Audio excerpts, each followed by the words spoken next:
नमस्कार दोस्तों, मैं आपका अपना एडवोकेट स्वरणदीप सिंह। स्वागत है आप सबका अपने इस चैनल लीगल हेल्प पे। कानून है तो जिंदगी है।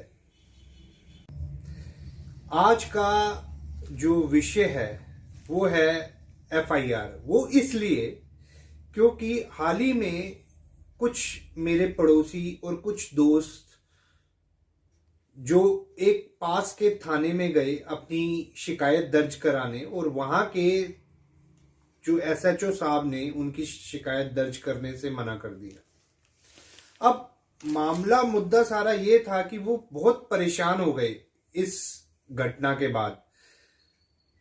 एक तो वो वैसे ही दुखी थे, और ऊपर से पुलिस का जो उनको मन में आश्वासन था कि पुलिस जो उनकी मदद करेगी, वो भी टूट गया भ्रम कि पुलिस ने उनकी कंप्लेंट दर्ज करने से ही मना कर दिया।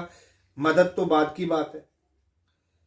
अब ऐसा सबके मन में आता होगा, आखिर ऐसा क्यों?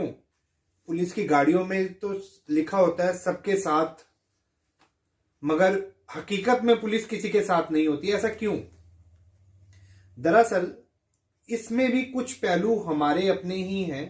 एक तो हम अपनी कंप्लेंट को ढंग से एक्सप्लेन नहीं कर पाते, और दूसरा हम थाना अधिकारी को किस तरह से अप्रोच करें कि वो हमारी बात सुने, इस बात का ज्ञान भी हमारे पास नहीं होता।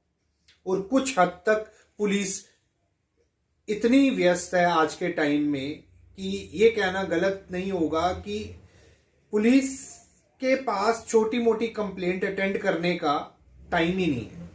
और ये भी कहना गलत नहीं होगा, पुलिस फेमस केस की तरफ जल्दी लपकती है। अब हाल ही में आप देख सकते हैं कि शाहरुख खान का जो एक फेमस केस आया, वो कितनी मतलब कि छोटे से छोटे इंस्पेक्टर, आईओ जो भी हैं वो सारे किस तरह से उस पर लपके। मगर इसी तरह से अगर कोई और केस होगा, शायद इतनी शिद्दत से वो काम नहीं करेंगे। चलिए अब देखते हैं इस मामले मुद्दे को, जो मेरे दोस्तों ने मुझे बताया कि कंप्लेंट वो दर्ज कराना चाहते हैं मगर पुलिस उनका सहयोग नहीं कर रही। दर्ज करने में ही सहयोग नहीं कर रही तो आगे इन्वेस्टिगेशन में क्या करेगी पुलिस, तो पता नहीं। तो हमने क्या किया, हमने उस कंप्लेंट की एक कॉपी एसएचओ को भेजी वाया पोस्ट। देखिए, वाया पोस्ट भेजने से क्या होता है कि आपके पास एक तो प्रूफ आ जाता है कि आपने भेजा है। फिर एक एसएचओ साहब पे भेज दी, एक कॉपी भेज दी हमने डीसीपी साहब पे। फिर थोड़े समय बाद हमने वाया आप किसी एडवोकेट के थ्रू, मैं तो एडवोकेट हूं, मैंने अपने फ्रेंड्स की मदद कर दी।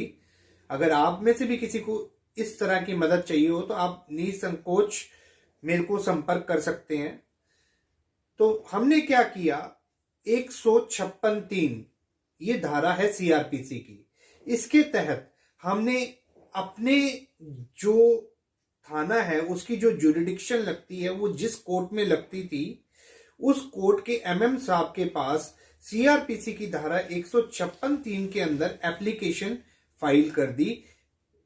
उस एप्लीकेशन के साथ हमने ये जो कंप्लेंट थी एनेक्स कर दी, और ये भी बता दिया हमने डीसीपी साहब को और एसएचओ साहब को, इस तारीख को ये स्लिप सबूत है उसका, इसके तहत हमने भेजी थी। अब जज साहब जो हैं वो गंभीरता से सुनते हैं। जज साहब इसके बाद इन्वेस्टिगेशन का ऑर्डर करते हैं। पहले एसएचओ साहब को करते हैं कि via SHO action taken report call की जाए। फिर उसके बाद via DCP action taken report call की जाए। फिर उसके बाद जब वो रिपोर्ट आती है, उसको मिला के देखा जाता है कि आपका जो कंप्लेंट है, उस कंप्लेंट में जो आपके खिलाफ ट्रांसग्रेशन हुआ है, उस ट्रांसग्रेशन में, उस ऑफेंस में कितनी सच्चाई है और कितनी गंभीरता है। फिर उसके तहत पुलिस उस पर एक्शन लेती है। अगर पुलिस एक्शन नहीं लेगी तो जज साहब उन्हें डायरेक्ट करेंगे एक्शन लेने के लिए, एज पर इन्वेस्टिगेशन रिपोर्ट। और आप मेरे विचार से अगर जाएं तो आपको जरूर ही अपने बेहतरीन वकील को इस प्रोसेस के लिए फॉलो करना चाहिए। आपका वकील आपको इस प्रोसेस में कामयाबी दिला सकता है।